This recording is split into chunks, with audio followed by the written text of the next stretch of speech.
The Virginia Army National Guard Military Funeral Honors Program began in 2007, and what we do is provide final military rights for any veteran that is served in the Army, and that includes active duty, National Guard, and reserves. And what we provide is everything from a 2-soldier detail to a service member that maybe only did 1 contract, all the way up to a full honors detail for someone that has retired. There are currently 3 levels of training in the Military Funeral Honors Program. Level 1 is the foundations and how to do the services. Level 2 is a train the trainer. You become an instructor at the end of that course.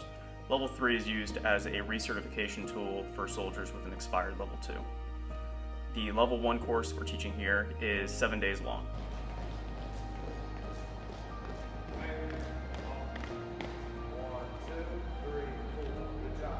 Sergeant Conolly and I have been doing this together for roughly 15 years now. 15 combined. Yes. 15 combined, and we've trained a lot of soldiers throughout those 15 years and watched them move on to bigger and better things within the Military Funeral Honors Program.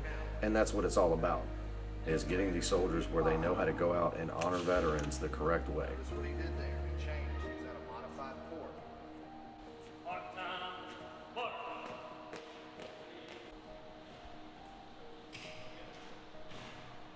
Most soldiers that come through this course have never done anything military funeral honors related in their career. So it's very important for us as instructors to start them with a good foundation, and that all begins with drill and ceremony. Because we do not do your typical drill and ceremony movements that you would if you were, say, on active duty or regular Army movements. We have to change them to flow with what we do in the Honor Guard. And it's the same thing with the M14 rifles that we use. The drill and ceremony to do with them are completely different than what they've learned. So it's really kind of hard to break those habits and then build a new foundation up with those soldiers. And that's where we get our starting point, is right there. After that, we move into flag folds. They learn how to do 2-soldier details and 3-soldier details with how to fold the flag in different methods. They learn how to do casketed services and cremations, which require an unfold. We teach them how to do that as well. And then once they're done with that, this all builds up. And by the end of the course, we have shown them how to do the casket carry as well as the firing party, which we do those honors for retirees. And we put all this together. Everything we do builds on something else. So at the end of the course, every soldier should know every single position on the casket, on the flag, on the rifles, and everything, so we can put it all together for one big military funeral honor sequence.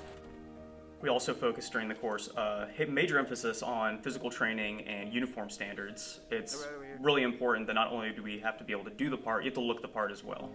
We are still honoring families, and we want to make sure we're representing the Army the best way we possibly can. The most challenging part, without a doubt, is going to be training them how to do standing man of arms with drill and ceremony with an M14 rifle. They've never touched this rifle before in their military career, more often than not, and anything they learned in boot camp is leaps and bounds away from what we train. The drill and ceremony is also tough. I touched on that earlier, of how building that foundation. It's exact same with what Sergeant Conolly just said. The drill and ceremony is so different that you have to almost have them forget everything they learned and start fresh. And that foundation builds on everything else that we do. So I'm going to say that the drill and ceremony is probably the toughest challenge we have.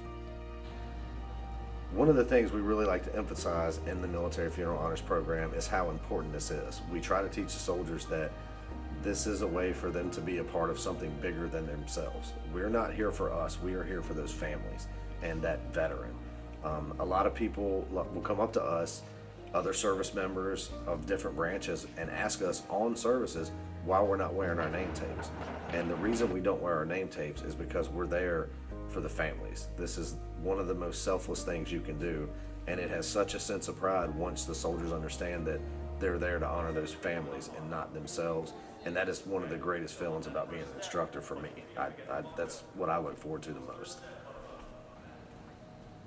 I absolutely love instructing, mainly on the fact that I get to see the soldiers actually doing those services with me. I get to train the soldier and build them back up, and I get to see them engage with the family and actually be the hand of the Army to extend the honor back to the veteran's family after they pass away.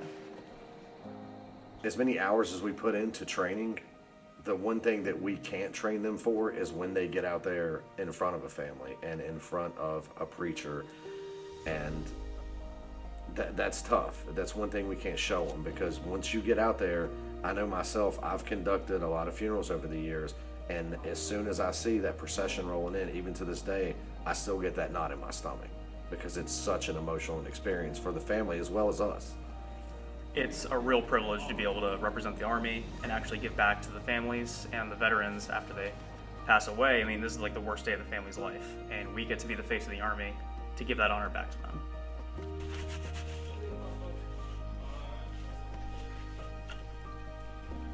It definitely takes a high level of commitment, not just from the individual, but as a team.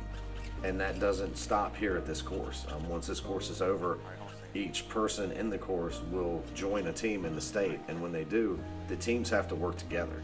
There's no way that one individual can do this by themselves. So teamwork, team cohesion, and commitment are very, very important parts of this program. On the final day of the class, the soldiers do their final test out, and that is where we have put everything together that they've learned throughout the week, and we really treat it as they have to act as if they are at a funeral. There's no pausing. We do not make corrections to what they're doing.